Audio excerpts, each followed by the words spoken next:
is I am going to have this propped up in front of the laptop here, and I'm going to have Tom come over here and go through his PowerPoint. Stop converting. Stop. So you guys are absolute angels. I love every one of you for doing this. And most people came back, so. Yeah, everybody had to sign in again. Oh, okay. I did. Well, people are probably getting used to it. And we appreciate it. So, I'm lucky to have you. So you gotta hold it? Well, might have to. Okay. So, I can see mine. all right. Or Rhiannon is sitting here holding the phone up to the laptop. So we're gonna make this kind of quick. I would just like to point out I deserve 5 points Right. credit Yeah. for trying to fix this. For pulling this. absolutely. Well, she's lovely. Yeah. She's darling. I Well, bet that's- Melinda's rushing around helping at home. Oh, yes. And maybe the kids are there too. Hang on. If you guys could please, somebody's talking. If you can mute, we can hear you, and I can't hear.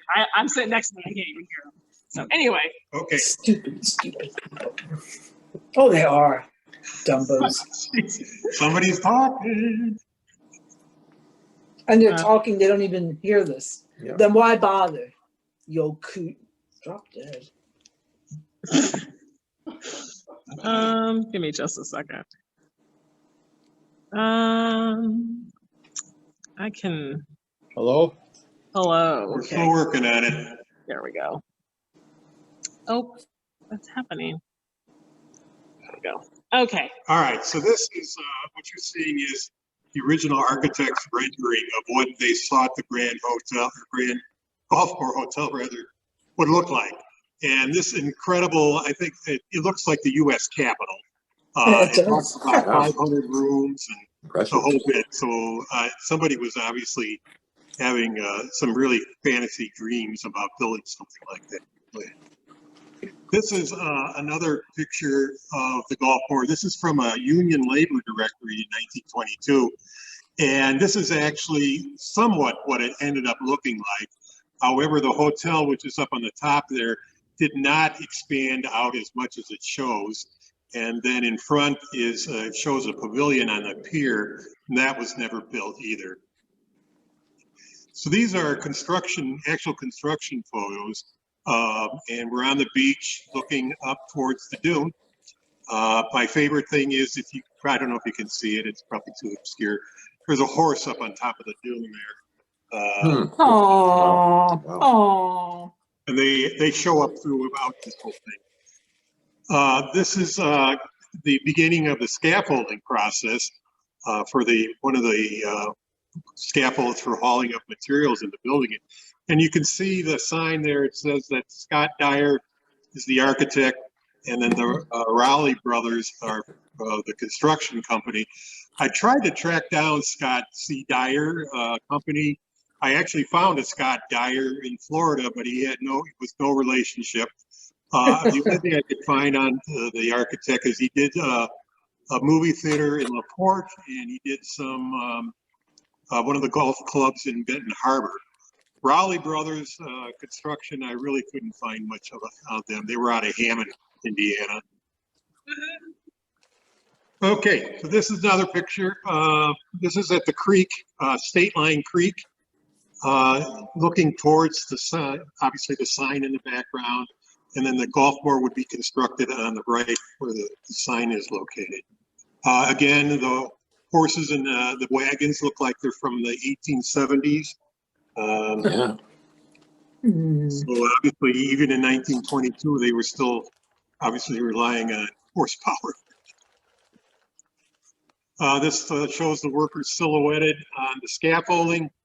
The thing that's kind of interesting is in the lower right, you see the looks like a pot with a chimney that's actually a steam generated concrete mixer. Wow, steam work. Wow. Now we see the building is starting to take shape. This is the one wing of the facility. You can see the scaffolding, which was in place for hauling up the materials up the dune. And again, I find these wagons amazing that they were still using those even in the 20s.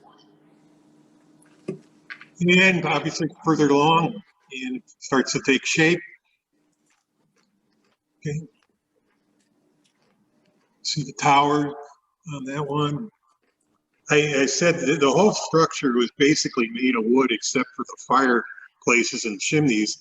And it looked like they almost use as much wood for the scaffolding as they use for the hotel. A lot of scaffolding, a lot of wood.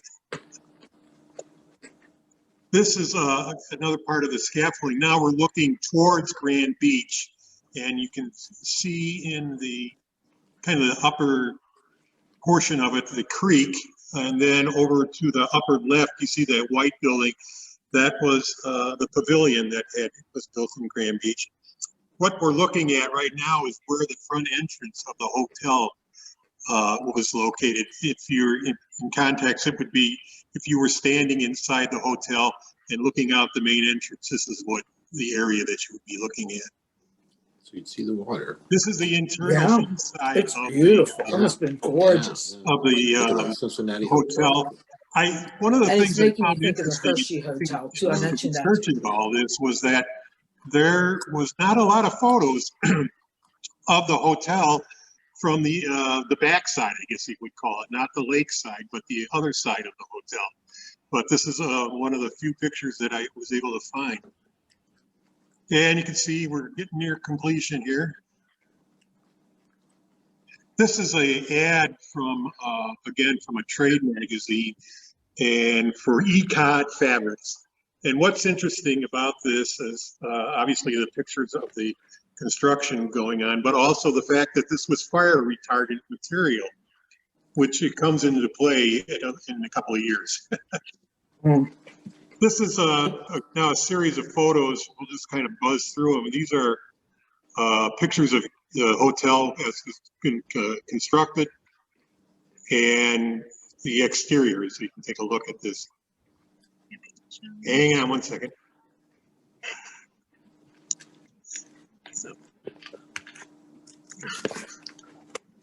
Okay. So this is the completed hotel, and from different angles, you can just go through this. Almost like a castle. From obviously from aerial view. And the area up in the upper left, again, I don't know how well you can see it, was a part of the golf course at one point.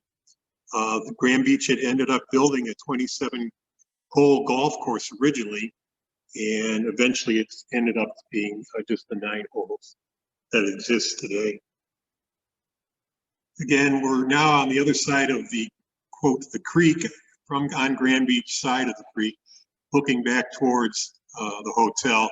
You can see that bridge going across. This is from right in the beach, looking at the facility. This is, again, the only other picture that I found showing the back of the hotel. Again, you can see the pier off the top. Again, that's fine. And another angle. At night, looks like it would have been a very attractive thing to see. This is the bridge that goes across the creek from Grand Beach, and we'll come back to this in a little while and talk about that. Again, another picture of the beach. I mean, the bridge.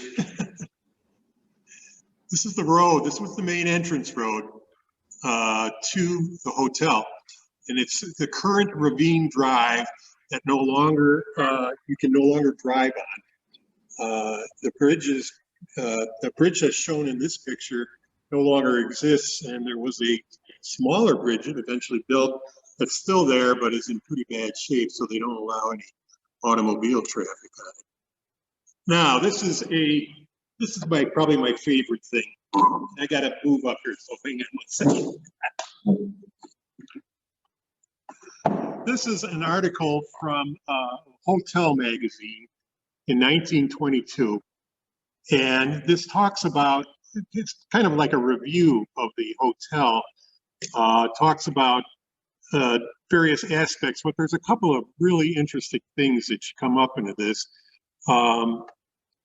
Talks about that the author, who was not named, coming up off the Dunes Highway from Chicago to Grand Beach. And at one point in here, he talks about all the bad drivers that he had to deal with. There were road hogs all over the place. But anyway, he talks about the hotel. And let's see, I'm trying to read here. Hang on one second.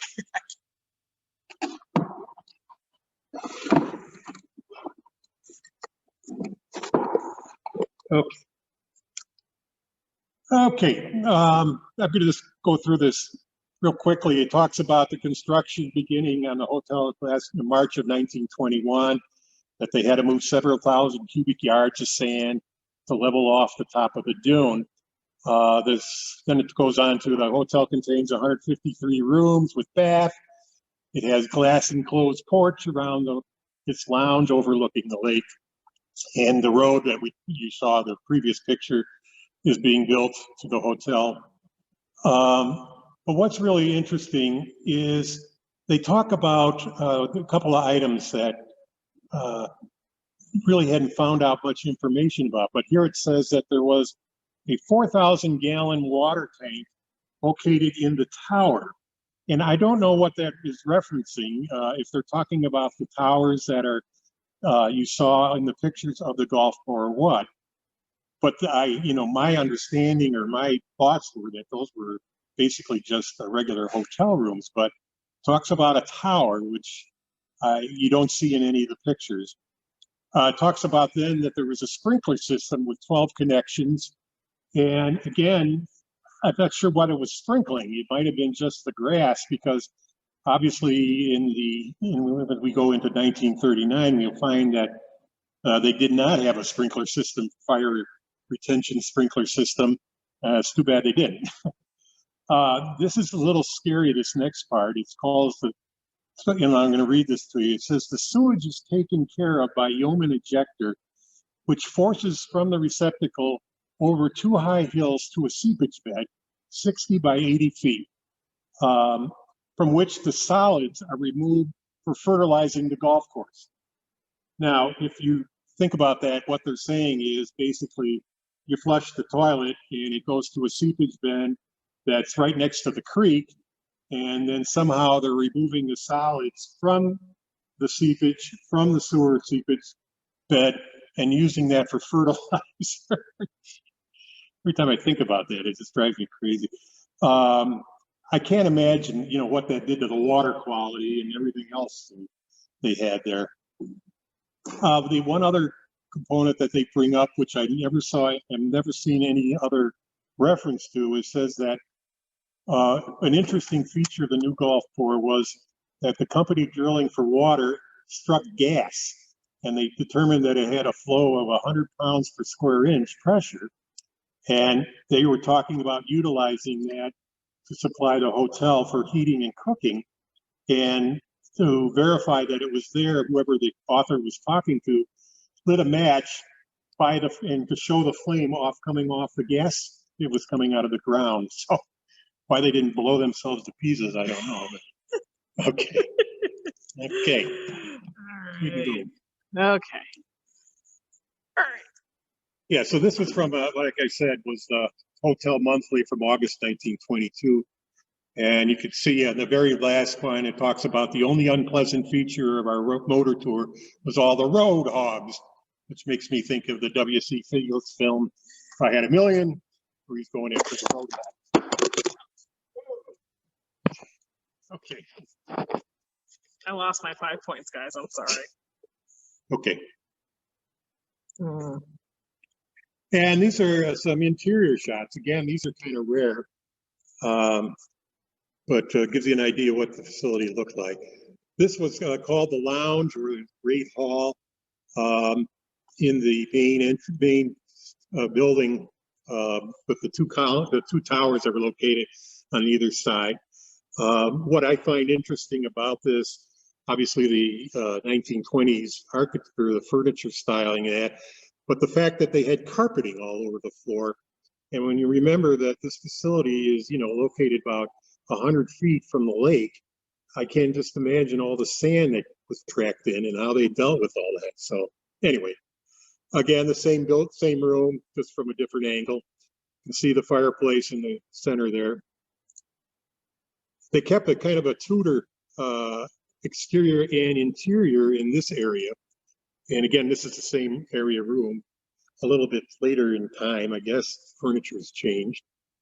Up on the top, on the upper left, is a balcony area, must have been a hallway probably to the various rooms. Again, they love this room. Same picture, same room again. Oops. This is the corridor off a lobby, and I think, and again, I'm totally speculating here, that this led from the lobby into that great hall or lounge, as it were. And again, you can see the that's right. The Tudor, go back. This was the picture of the front desk, and again, they kind of kept the Tudor motif, as it were.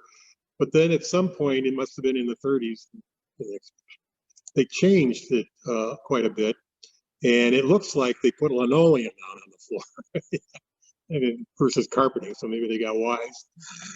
So anyway. This is a couple of pictures of the actual rooms, and these were really kind of suites with a sitting room, bedroom, and washroom, and that's kind of how most of the rooms seem to have been. And then they did not keep the Tudor motif going in any of the rooms, which is kind of interesting. This is a lousy picture, but it's the only one that I found that shows a room in the octagon, I can't even say it, octagonal towers. I don't know if it's, you could see real clear, but the walls are all various angled into that. Okay. This was the lounge. They claim it could seat 400 people. This must have been beautiful because the windows all looked out onto the lake. This was the bar area and eventually became what they call the Commodore room. And that's going to come up in a little later. I'll talk about that, but this was the main bar. This was looking out from the dining room area, what it looked like out on the lounge. Ooh, I like that. Yeah. Amenities, golf. Grand Beach, the Grand Beach Homeowners Association built the golf course in 1906. And it was designed by a gentleman whose name I cannot remember because it's on my notes and I don't have it, was a guy who built, I think, over 600 golf courses in his lifetime. And they called him the Johnny Appleseed of golf architecture. But this was the original clubhouse that they had built. And again, this is another shot of the same clubhouse. Okay. This is an ad that was in the Tribune in August of 1922. And the gentleman is Chick Evans. And Chick Evans was a professional golfer, obviously in the 20s, who had gone on and won many PGA. PGA existed at that time, I don't know, but was a championship golfer. And here he's touting going to the Grand Beach and the Golfmore Hotel. What's interesting about Chick Evans, I think that people may still remember him, is he was the gentleman who created the Evans Scholarship that is still being given. And this is a college scholarship that's given to caddies. And I don't know what the criteria is, but they still do it. And it was all based off of this gentleman. Okay, same the golf course. Now I find it kind of interesting off to the left, in the middle there, I don't know if you could see, is there's a bunch of cars. They seem to have had a parking situation. I'm not sure what was going on there, but the cars seem to be out on the course. Somebody had one to the Arnold Palmer's, apparently. Yeah. Again, of course. Again, there's all the cars by the golf.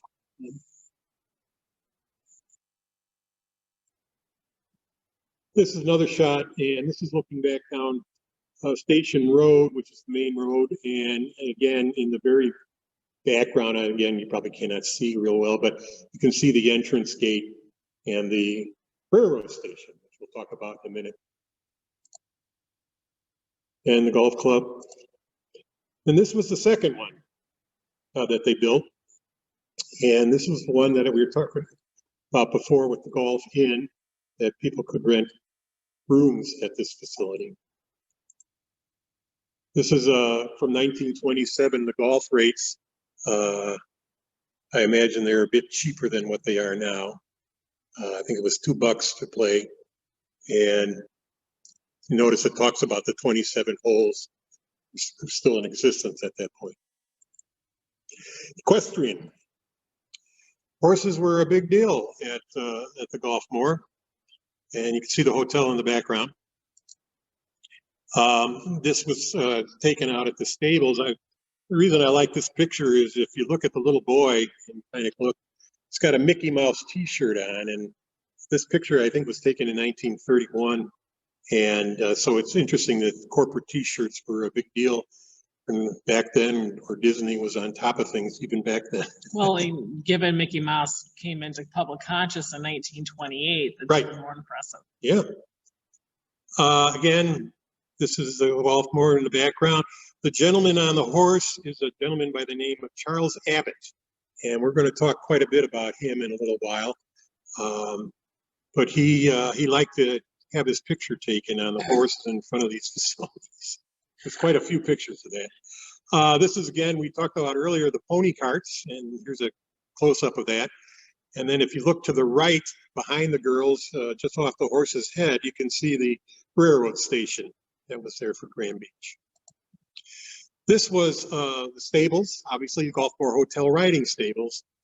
And what's interesting about this is I don't know where this was located, and I can't figure it out, other than it was located by the railroad tracks, because one of the pictures I have shows, you can see the railroad tracks in the background. There's a semaphore. I know for a fact, though, that this is not the site where the current stables are in Michiana. Can't think their name off the top of my head, but there is a stables that's been there for a long time, but this site, these two sites were not the same. I also understand that the horses that were here at these stables were also used by the YWCA camp that was located a little bit farther up the beach towards New Buffalo, and they also provided riding for the girls that went to that camp. Skiing. This is a poster from the South Shore, part of their series, and this shows a poster of the ski meet at Ogden Dunes, and Ogden Dunes and the Golfmore Hotel in Grand Beach were the only two ski areas that were utilized in the 20s. And this was incredibly popular, and we go along. The ski jump here is probably the scariest thing I've ever seen in my life. It was set up on top of a dune, so the drop from the top to the bottom was over 200 feet. And going to the next slide. Obviously looking up towards the top of the slide. Again. Now, this is what I find incredible. If you look at this, there is really no guardrails to speak of. There is one on the left-hand side, but I don't see one on the right-hand side. And if you look closely, that's a gentleman climbing up the top to get to the top of the ski lift by a ladder. And then I'm assuming that those are footholds on the ski jump itself that you can see. And they must somehow have climbed up that. In this particular picture on the left, up what looks like a kite up on top is actually just an American flag.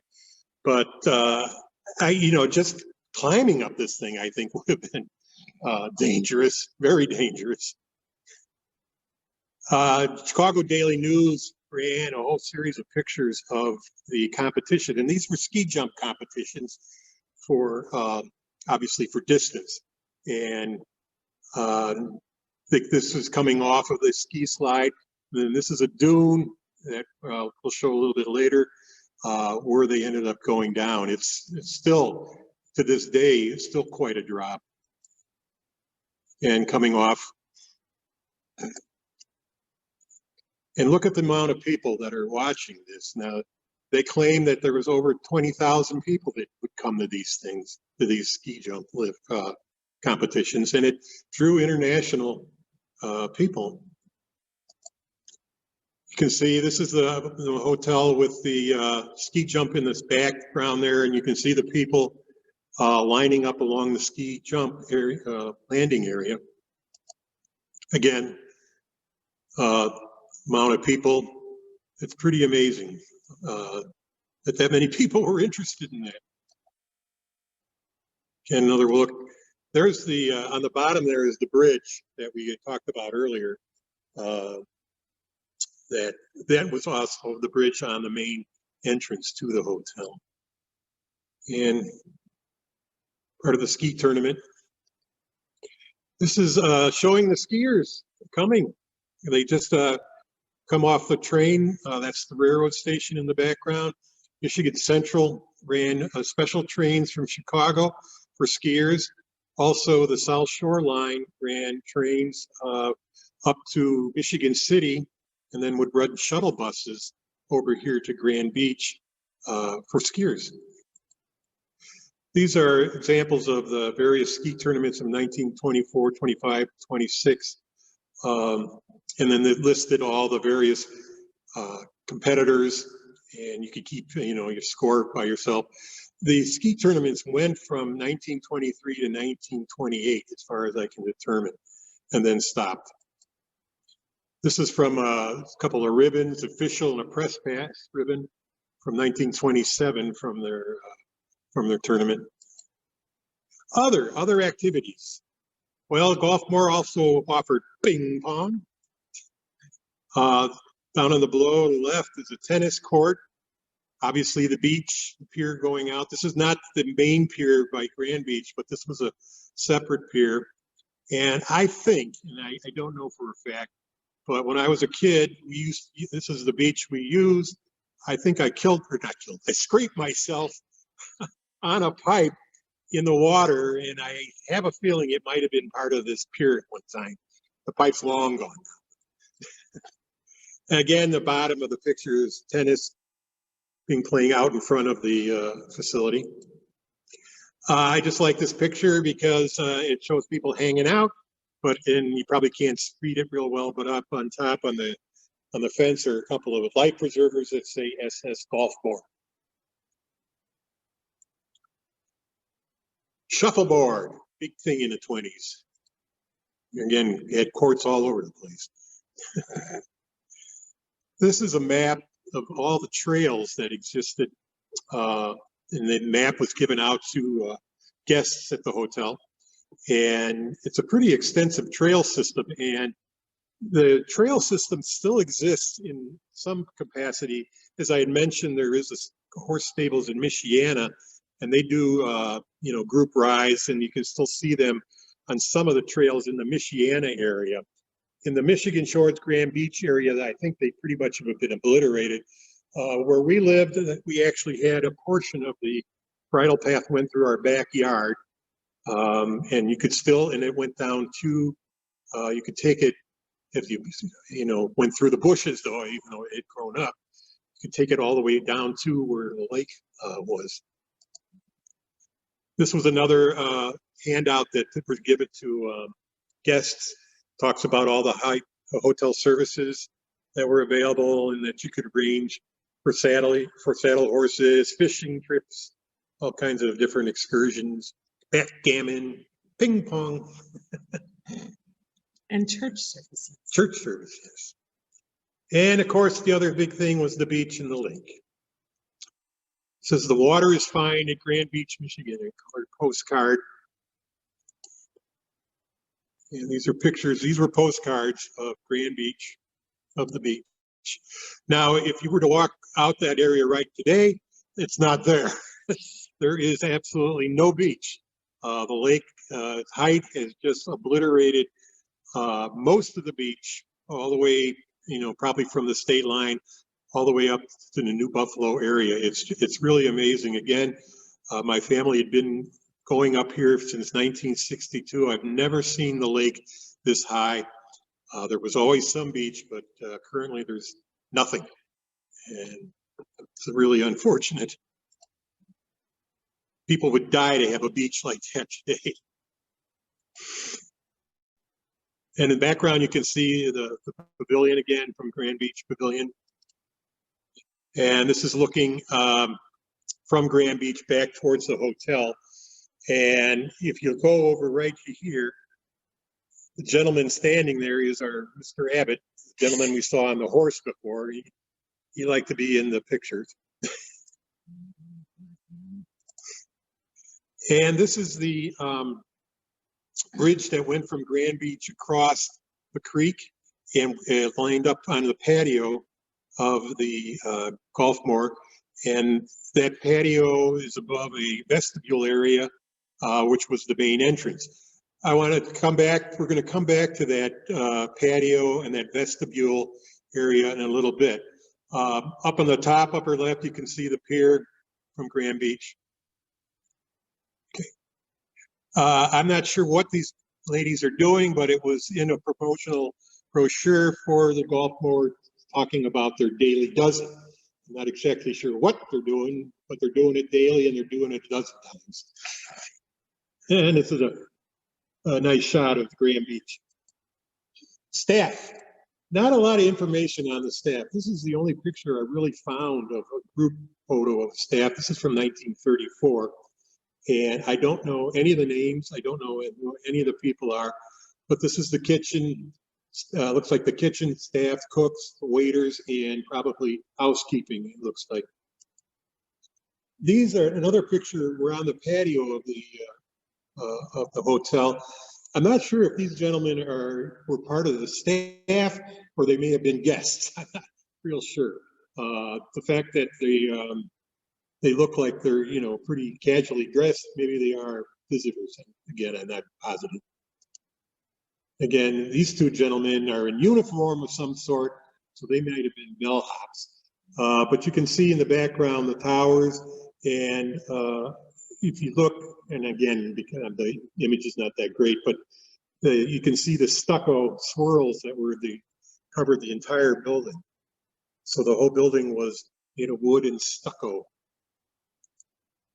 I'm not sure who this is, other than he's standing in front of a Golfmore Hotel car, and that's the lounge area and back behind him in the windows. And that's all I know about. This was a housing that was provided to staff, and they had a bunch of various cottages. A couple of them still exist. This was from 1939, this picture, so the last summer.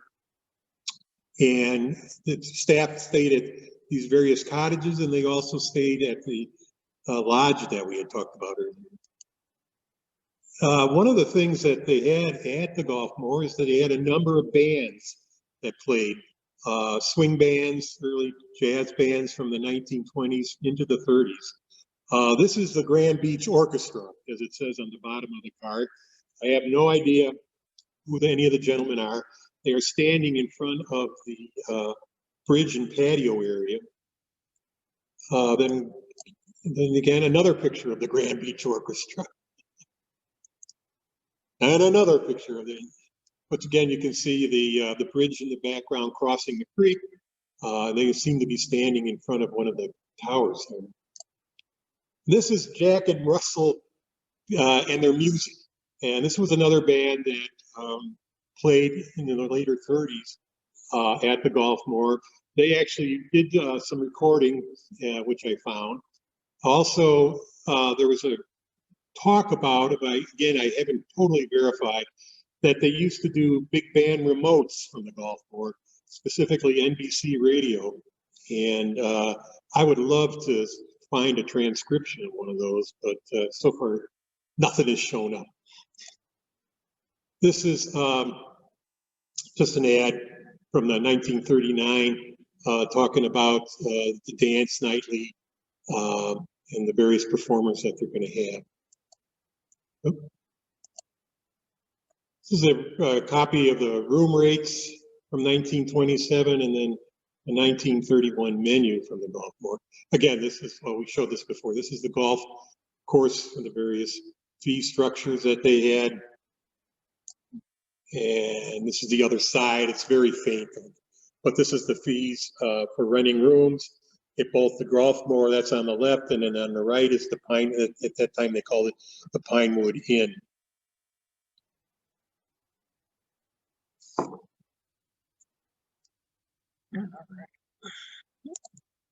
This is a very bad copy of a menu. It's the only one that I was able to find. And again, the print's pretty fine, but it obviously a very extensive menu. Cup of coffee, 10 cents. Yeah, there you go. Rolled oats, buttered toast, cold ham, and hash browns. This was, looks like this was the breakfast menu because of what they're offering. You could get a sliced pineapple for 20 cents if you wanted it. And it looks like they had berries with bran, I think, for 25 cents. So probably a bowl. Getting there. How do we get to the Golfmore? These are promotional. This particular one is a part of a promotional flyer. Talks about the routes that one can take from Chicago. Obviously, they touted the fact that, and we're counting on the fact that it was such a short trip. I think they talked 2 hours at that time to come to the Golfmore either by driving or by train. This is a copy of the Michigan Central timetable from, I can't remember. 1928. 1928. And well, the next picture. This is, again, very fine print, but it shows Grand Beach had 2 trains daily that stopped there. Grand Beach is right here. Yeah. Michigan City, followed by New Buffalo, Three Oaks, Galeen, and they even went up to Niles, Pokagon, Dowagiac, Miller, Kalamazoo. So yeah, they went pretty far. This is a picture of the first railroad station at Grand Beach. And the train is coming, that's coming in is obviously coming, not obviously, it's coming from New Buffalo heading towards Chicago. Then they increased the size of the Grand Beach Railroad Station. And they must have obviously had enough business that they felt the need to do that. And then on the left, you could see just a portion of what would have been the freight station area. This is another picture looking through the entrance gate towards, again, the freight station area.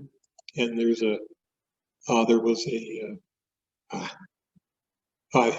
Model T Heck sitting there and right in this area here. And then, as I mentioned earlier, South Shore ran trains to Michigan City. That's the South Shore train in front of the railroad station in Michigan City on the middle of the street, which all is still there. The railroad station is still there, but it is totally boarded up. I've heard talk that they are going to remove the rails from the middle of the street and move them to a different location, I guess. I think it would be unfortunate if they do that because it's a pretty unique thing to see. And then, as I mentioned, they ran shuttle buses from the Michigan City Station to the Golfmore to Grand Beach, and that's it's called the Golden Arrow. And I can remember those. This particular bus is from the 30s, but I can remember them running through probably the middle 1960s. They used to stop on Route US 12 or Red Arrow Highway just directly across from Grand Beach. There used to be a store there, and they would stop there, drop people off. These are just a couple of postcards of Dunes Highway. I thought they were interesting to see. Route 12. It still kind of almost still looks like that. First, that's how it looked when I drove through here a couple weeks ago. And these are color postcards that were available from at the Golfmore. That's a fun one. This particular one shows the Golfmore in the upper left. What was the Sheridan Beach Hotel in Long Beach, which is long gone, and the Hotel Spalding, which is in Michigan City, which I can remember it being there. I think they must have tore it down probably late 60s, early 70s. From the pier looking back towards the hotel. Kind of a stylized one. And then pays to advertise. These are promotional flyers and various ads that were printed. This is a flyer from, or rather an advertising that was in one of the ski programs that I showed you earlier. Talks about the Golfmore Hotel and cottages being available. And then this was a promotional brochure that they provided, the hotel provided. And let's see this. It's the artwork is very nice. Somebody hand drew all this. This previous one said, "You'll be delighted with the meals, your associates at the Hotel Golfmore." And then we have a brisk canter over Duneland Trails, the management, and then a directory which includes golf. Your green fee was $2 a day, riding with excellent mounts obtainable, tennis, service of carefully trained uniform attendees, churches, Roman Catholic services each Sunday with within a few minutes walk, Protestant services on various denominations, also within easy access, long distance telephone calls. I think that's very fascinating to me because a lot of hotels weren't going to necessarily have long distance available, but they did. Ladies, you have a beauty shop available, and of course, reservations. The address is Hotel Golfmore, Grand Beach, Michigan. Let's go for a swim. Okay, this is starting in the early 20s, various ads and various papers. The management of the Golfmore did a pretty extensive coverage area of the Midwest, as you'll see. They read newspapers in everywhere from Iowa, obviously Michigan, Illinois, Indiana. I think there's even some Ohio. So they covered the area pretty well. This particular ad I find kind of amusing. This is from August 2nd of 1922, and it talks about Mohammed going to play golf at the Golfmore. And why Mohammed is being pictured going to the Golfmore, I don't know. But that's what it was. I guess it was a thing to do. This is from an Indianapolis Star from 1927, and Valparaiso, Indiana from 1928. Here we got Jefferson City, Missouri from 1930. And then this is the Muscatine, Iowa Journal from 1931. This is an ad from 1937. And again, then it's from 1926. Okay, pugilists at the Golfmore. Georges Carpenter, Frenchman. This is a picture of the Pinewood Lodge, which we had shown earlier. And a lot of the training of the pugilists that were here was centered out of this particular facility, which was part of the Grand Beach Golfmore area. This is George S. Carpenter working out jumping rope on the grounds by the Pinewood Lodge. And he was quite a Renaissance man. He was a fighter pilot for the French, for France in World War I, won of various medals. And then he became a boxer, and this particular picture shows him being knocked out right after being knocked out by Jack Dempsey. So he did not defeat Jack Dempsey, but he was quite the well-known in the early 20s. And he had a huge fight with Tommy Gibbons, who was also another boxer that trained at the Golfmore. And these particular poster and program are from George Carpenter's and Gibbons' fight in 1922. And this was fought at the Floyd Fitzsimmons Arena in Michigan City, Indiana. Go to the next. And thousands came to see Gibbons and Carpenter battle at Michigan City. And what's interesting is this is a picture of US 12 and going into Michigan City. And this is Liberty Trail off on the left. And probably the best landmark to know where you're at is down here is the coal tower that still exists on the train as you're on railroad as you're going into Michigan City, just parallel to Route 12. The reason this is here is up here on the upper left is the company called Artie Palace. That's where the Fitzsimmons fighting arena was located, was literally on that corner. And this is a picture of the crowd that came to see that particular fight. And this is George Carpenter and Tommy Gibbons. And look at the amount of people that came to these things. You know, it's just amazing. I mean, there's thousands of people there. You can see. After his fighting career, he became a movie star and went to Hollywood and did a number of films. This particular one is called The Wonder Man, and the women are probably wondering why they're there. I don't know.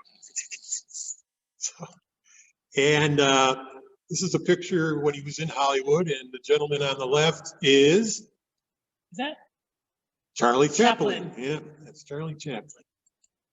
He was also a novelist, and of course he wrote a novel, Brothers of the Brown Owl, a boxing ring novel. Tommy Gibbons, as we mentioned, is another fighter that trained there at the Golfmore in the Pinewood. And this is a picture series that were taken in 1924. This is all out in front of Pinewood Lodge. And what's interesting is the road behind him, as we go through the pictures, go ahead. You can see him training. And what's interesting, I find interesting, is where the circle is circling one of the decorative columns, I guess you would call them, that are located across from the Pinewood Lodge and down Royal and Station Road. And also behind Tommy Gibbons, between the two gentlemen, Tommy Gibbons is the guy in the middle, is that house. And that house is still there. That column is still there. And that house will also show up in another picture with the next fighter we come to. And again, this is him training Tommy Gibbons in front of Pinewood. And again, I circled, you can see those brick columns located in the background across from Pinewood Lodge. And he also fought Dempsey. He also lost to Dempsey. But they were big time heavyweight contenders. And this was another picture, just kind of an advertising, but in the background, you can see it was taken at the Pinewood Lodge.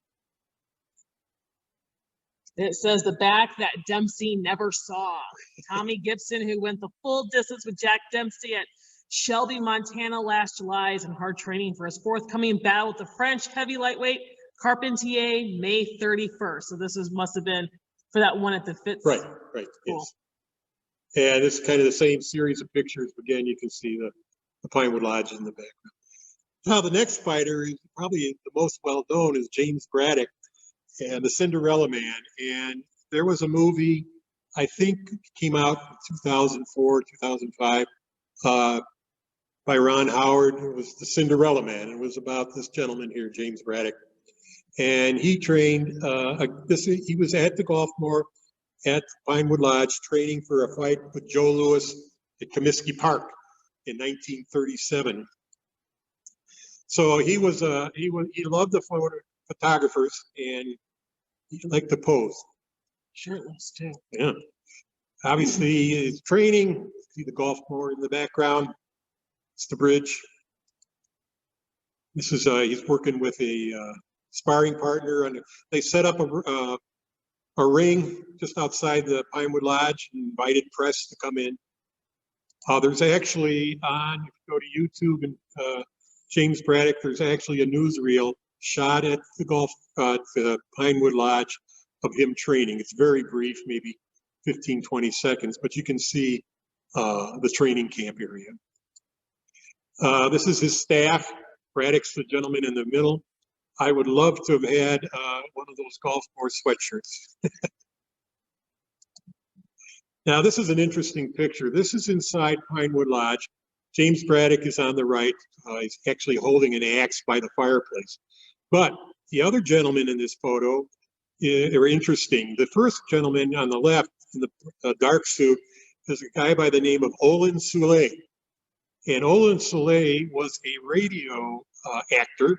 He was on national radio. Probably his biggest radio program was called Mr. First Nighter. And he was quite famous for that role. But then he went on to television, did a lot of TV. And those who are fans of Andy Griffith may recognize him as John Masters. He showed up on the Andy Griffith Show numerous times. He was always the choir director or the director of the plays or whatever they were doing, but he's on that a number of times. I've seen him on many, Westerns from the early 60s. So he was all over the place. The third gentleman from the left in the background, was another famous radio, not him, the next one, that gentleman right there. That's Franklin McCormick. Now, longtime Chicagoans may remember Franklin McCormick on WGN radio. He did a show called the All Night Meisterbrow Showcase. And he was on from 11 at night to 5 in the morning for a million years. He actually died, had a heart attack while he was on radio in 1971. And, but he was also, he served as announcer for the Jack Armstrong, the All-American Boy radio programs. So he had quite an extensive radio background too. Why these guys are all there with James Braddock, I really don't know. And like I said, Braddock loved the photos, having his photo taken. Here's obviously the swing set. You can sort of see the Golfmore in the background. And here he is in the kitchen, cutting up, as it were. And here he's throwing darts at one of his staff. I'm not sure what that's all about. And using the horses. Again, as I mentioned, if you look behind him, you can see that same house that was at the Tommy Gibbons photo, and off to the very right, you can see the column that was there as well. Those are, as I mentioned, are both still there. And here he's feeding the child. And another Golfmore sweatshirt, but I'd love to know what he was reading. I cannot see the title. The only thing I can determine, and maybe it was the Marquess of Queensberry rules, I'm not sure. And then this is a ticket showing the fight for Braddock with Joe Louis at Comiskey Park. Braddock lost. On the skids, this talks about Golfmore has a very checkered history in far as the legal issues. And literally from almost day one till the demise, there were a lot of suits. And as we go through, these are various representative of things that happened at the Golfmore that were through the negative side of things. In this particular article from 1924, the architect, Mr. Dyer, whose name was up on that sign, is looking for $2,400. And then this is another one from, what was this one? I remember. Oh, from the American Radiator Companies looking for money from 1924. Here's another one from Hollister Whitney Company from 1927. And then they also had a real problem with the, I can't think of the word. Gambling, but also prohibition. And starting in the late 20s through the 30s, Golfmore was constantly being raided. As it shows here, Monte Carlo was considered a Monte Carlo by the U.S. It says the gaming patrons in panic as 12 federal agents take control. And the articles go on to talk about how they bust up everything, all the gambling devices. This is from 1932. And then from 1937, a Chicago syndicate buys the Golfmore Hotel. And we know where that went. I should, before we go into this, I should go back 1 second. What's interesting is the infamy of the Golfmore Hotel with the problems with prohibition, with the gambling, led to actually the creation of the Village of Grand Beach, because up to that time it was still just basically a homeowners association. But the residents were getting very fed up with these constant raids. They reported Al Capone, Machine Gun McGurk had been sighted at the facility. And so they really, the residents who were up there, who lived there, were pretty much fed up, and they decided to create, become their own village. And so through various machinations they went through, and then in 1934, they became a village. Okay, November 20th, 1939. Boy. This was on a Sunday morning. At 1 o'clock in the morning, a man and his wife were driving down, coming from Sawyer, Michigan, going back to their home in Michigan City. We're out kind of parallel with Grand Beach. And his wife mentioned as they were driving by that the moon looked funny tonight. And he looked over and you could see, determined that it was a glow. It looked like a fire. So he ended up driving into Grand Beach and saw that the hotel was on fire. He went to the caretaker's home, who was just adjacent to the area, ended up the caretaker was not there. He was up on northern Michigan hunting, but his wife and son and daughter were at the house. So this gentleman who came in first called the fire department in Buffalo, Michigan City, and they came out, and I think it was about 1:30 by the time they got there. And basically the building was pretty much totaled by the time they got there. There's only a couple of pictures of the fire.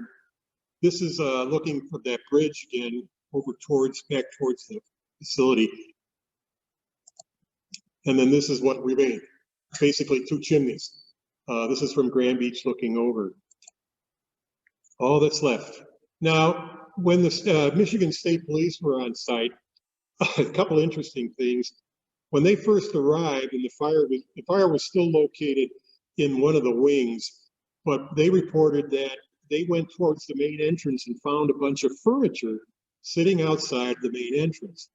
And as they went inside, they found the front door open, and there were 2 men inside the hotel carrying furniture out, saying that they wanted to save the furniture. They didn't want it to see burned up because it was so nice.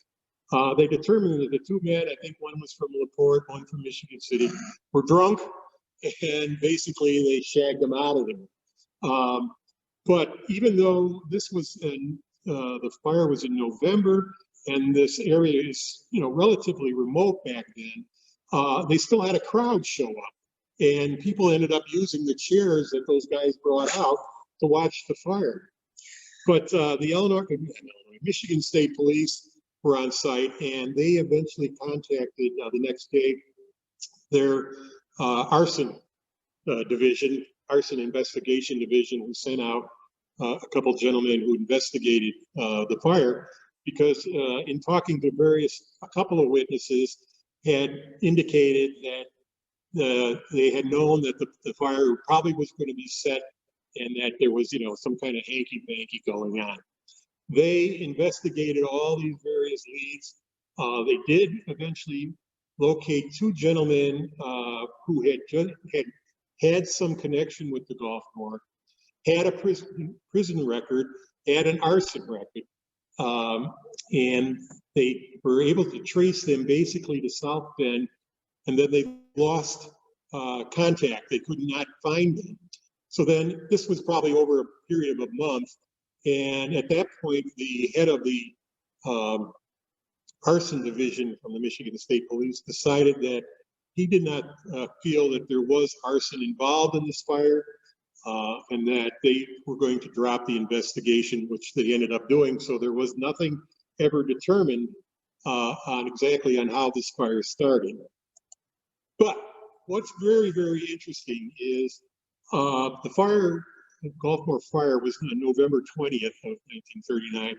This is an ad from the Benton Harbor News Palladium from October 26, 27, 28, 1939, literally less than a month prior to the fire, talking about an auction sale and that they were selling $25,000 worth of hotel furniture and bedding, and talks about former furnishings from the Hotel Golfmore will be offered for sale. And that in itself is kind of interesting. The timing is pretty, kind of suspect. But what makes it even stranger is at the very bottom, it talks about Fred Abbott being the owner. Now, as I had mentioned earlier, we had talked about Charles Abbott. Charles Abbott was involved with the Golfmore pretty much the entire time. He started out as the attorney for the development company and then ended up becoming the manager of the facility. Then he owned the facility, then he lost the facility. They were in and out of court pretty much the entire length of the existence of the hotel. This Charles Abbott also was fighting the village of Grand Beach because he did not feel that they should have been made a village, that they should have remained, as part of his association, as it were. And he ended up filing countless, trials, lawsuits trying to prevent this. It got to the point where the judge ended up having him arrested because he was, basically impeding justice and all that. And so he was in jail at the time of the fire. He ended up having a heart attack in jail, and I think he eventually was released. But what's interesting is he had a brother that was involved in the facilities at one point, no longer in 1939, no longer was involved, nor was Charles Abbott involved. But what's interesting is on this ad, it shows his brother, Fred Abbott, as being the owner. He was not the owner. It was a company called JV Realty was the owner of the facility, because there's many documentation of them being out at the fire site after, for insurance purposes and everything. So this ad is really strange because it, not only the timing of it, the auctioning of the equipment, what have you, but also that it's listed this gentleman whose brother was in jail because of all the irregularities that he had done when he was involved with the Golfmore in Grand Beach. So it's still up in the air, I guess, is what I'm coming to. I don't think, obviously they're never going to probably determine what happened. They did do a thorough check as far as, was it the electric, but they determined that the electricity was off, that all the utilities were shut down. So they really don't know what caused the fire. Now and then. So this is a series of what was then, what is now. So here we are at the Golfmore looking, and at the very bottom, you can see the dark line, that's the creek going across. And this is the same shot, what it looks like today. And there are now houses there. And the one in the front has a large retaining wall, much to their advantage now, because as I mentioned, there's no beach there anymore. So that was, forward thinking on their part. But that's what it looks like today. This is a side view looking down towards the beach, down towards Michigan City. And again, what it looks like today. This is now kind of like we just swerved 180 degrees. Now we're looking back towards Grand Beach from the pier, and what it looks like today. That bridge that we talked about going across the creek from Grand Beach to the lodge. Same area. This is roads coming into the Golfmore, and if you can see in those red pedestals, those are those columns that I was mentioning. These columns circle this kind of like an island area, and my understanding is that there had been a large home there at one time, and these were decorative columns that were in place around that home. There's still a number of them that exist. I approached the village of Grand Beach trying to persuade them that they ought to do something, put a historical easement on those or something, because they've been there almost 100 years. You know, and apparently they let homeowners have been taking them down. So it's a real shame, but some of them are still left. This is the same site. You can see those are gone. This is looking towards from the hotel back towards Ravine Drive and that bridge that I talked about. This was the main entrance.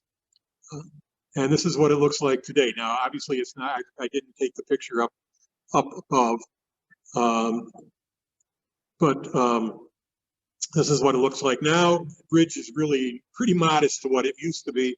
And as I mentioned, it no longer does vehicle traffic. One of the things that still exists in the woods are the pylons for the ski jump. And there are a number of them still there. This is another one. This is a picture of what the drop where the ski jump ended and where they went down to. And if we're sitting on top of a dune looking down at a house that's there now. I would guess we're talking maybe 60 feet at this point. But that's where the ski jump ended here on top of the dune, and then they went flying down that way. This is the only, other than those pedestals for the ski jump, there's only one other thing that's still in existence from the golf course, and that's these arches. This was, go back a second, sorry. This was the main entrance. This was the car port, the vestibule area that we talked about, and then it had the patio on top. And I changed. This is what it looked like in 1908. I'm sorry, 2008. 2008. This the vestibule was enclosed and became a garage for a home that was there. But you can still see the kind of Tudorish arches there, and then also up on top there's still a patio. This is what it looks like today. The house that had originally been there was torn down, and a new house was built, and they incorporated this vestibule garage into their home now. But that's what it looks like on the side now. This is the same picture of the vestibule, and I want to point out the patio up on top, and then also right here, this arched doorway. Okay. And here it is. This is all that was left of the golf course. Again, the vestibule is now a garage. The patio was still there at this point. The arched doorway was still there. Now, but this is what it looks like today. I mean, they obviously kept the doorway and the garage door, but the patio is totally gone and closed within the house itself. This is that house that I was talking about, located behind the Tommy Gibbons and James Braddock when they were on the horses or running down the street. And then you can see again that one of those brick columns off to the right. Again, this is for reference. And there's sunset at Grand Beach, and that's the end. All right. Whew. Yeah. All right, give me just a second. Oh, wrong way, wrong way. Okay, so, well, first of all, a huge thank you to everyone for bearing with me as we're trying to fix the technology here at the museum, so I don't think anyone would blame me if they were having some issues, but certainly we have, we got it good. So are there any questions? Feel free to write it in the chat. I am obviously on my phone, but I can pull it up.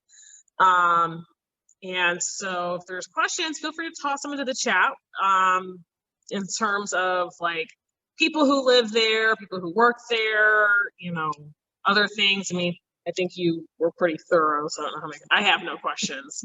There's no questions from me. I know what's going on. But if there are any questions from you guys, we would love to hear it or see it or whatever.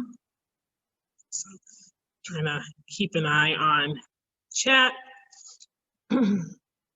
Nothing in the chat yet. All right, so let me see. So, okay. So looks like somebody is typing. So let me go into the chat, see what comes up. So just for future reference, this will be on our YouTube page. So if there's somebody who didn't get a chance to watch this, we will, I will do a modification of the beginning, kind of flown in and kind of talk about what he did. And then we will go ahead and post it on our YouTube page, which can be accessed from the front page of our website, buryinghistory.org. Give me a couple of weeks. I still haven't even put up, still haven't even put up last month's TNC talk. Don wants to know, how did you get interested in the hotel? I know we kind of touched on that at the beginning, but a lot of people live near places and don't really care. Yeah. Like I mentioned, I think I mentioned, my family owned a home in right next to Grand Beach. It was an area called Michigan Shores, and the house literally was across the street from where the ski jump was, and probably within 200 yards of where the hotel was. And then the Pinewood Lodge that we talked about was literally across the creek in the backyard from us. So through the years, I heard rumors talk about, I had heard that there were some boxers maybe trained at the Pinewood Lodge. Somebody had pointed out those concrete pylons for the ski jump to me at one time. And then we actually knew the people who had an original house where they turned the vestibule into the garage. And I remember them talking that, oh yeah, this had been part of a hotel. And then fast forward probably to, I think, 1990 or something, my mother gave me a book of Michigan postcards from Berrien Springs area.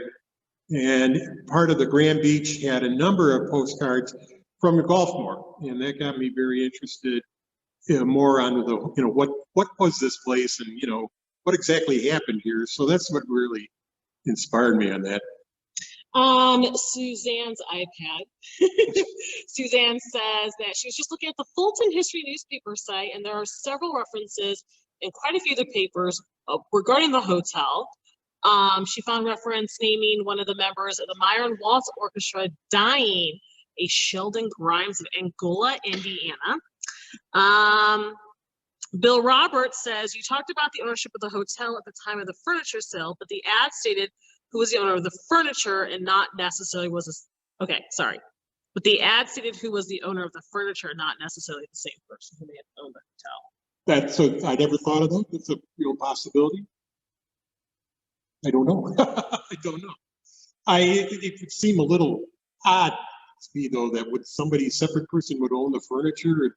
Well, unless the hotel, well, if you guys probably couldn't see it given my shaky cam situation, but it said that the Harrison company or whoever it was that had purchased the hotel had planned on doing $100,000 in renovation into it. So it's entirely likely they probably, to fund it, sold the furniture. Could be. And then Fred Abbott may have been the person who purchased it, and then he turned around to sell it, because if we have to admit the Golfmore was a well-known place to sit there and say, ooh, I own one of the chairs or one of the tables. Plenty of hotels sell off their old furniture when they do renovations. So I think Bill might be onto something, that maybe it's a situation where Fred really was an owner, but not in sense of a building, but more of the furniture. Yeah, and like I said, I never thought of it. It's a good point. Fantastic. Are there any other questions or comments? I don't see anything. Well, if you guys have questions that come up later, you guys can always email it to us at info@buryinghistory.org, and we can get that information to Tom. You're welcome, Suzanne. She found it very interesting. We are happy to pass it on along to Tom, and Tom will be more than happy to answer those questions. We'll loop him into the conversation, then he can answer you guys directly. We'll figure this out. I'm doing, you know what, my youth has been very helpful in this situation to solve all of these technological issues that we have. Thank you, Carol, for your kind words. We appreciate it. So that's where we're at right now. I think we're gonna go ahead and declare this to be done. And like I said, this will be online soon. We won't have the first 5 to 10 minutes because about the Grand Beach history, because that's when we basically lost the internet here for some reason. But we'll do a little brief intro in the things. My dog is destroying my museum. Oh my God. Anyway, so we'll have that up and we'll be able to touch base on it. And Tom did bring us some of these items, so we're pretty excited. We're going to use a few of these in our new exhibit for the 1839 courthouse. Give me just a second. Bill, let me go back. Bill asked a question, clarifying, was there some suggestion the Chicago mob was involved in the hotel? Yeah, like I mentioned, people said that they had witnessed Al Capone being on site and a couple of these other mobsters. The syndicate that bought the place at one point before the final owner, they were the second to last owner. I don't know that, when you say syndicate, people think, oh, immediately, that's the gangster mafia, what have you. Right. This was a syndicate of individuals, but who got together to purchase the thing. But even as when they owned the facility, it was still being raided. So, whether they were specifically the gangsters that we know of in Chicago, I don't know. But there was a lot of talk along that line, yes. Okay. All right. Anything else? All right. Well, okay. Like I said, feel free to send us your questions at info@berrienhistory.org, and we'll pass them along to Tom and get those questions answered. Again, I want to thank all of you for not only coming tonight, but bearing with us in all of my technological attempts to make these programs accessible to you. We are going to continue to work on this and make it better into 2020. Rest of 2020, yeah, get me out of this year. I'm done with 2020, guys. 2021. Feel free to reach out to us if you have any other questions about the organization, this program, or others that we're putting on. And keep on the lookout for our 2021 Thursday Night Courthouse Square series. We've got about half of our speakers for next year confirmed already, so we're pretty excited. Other than that, thank you guys so much. You guys have a great evening and a great weekend. Bye-bye.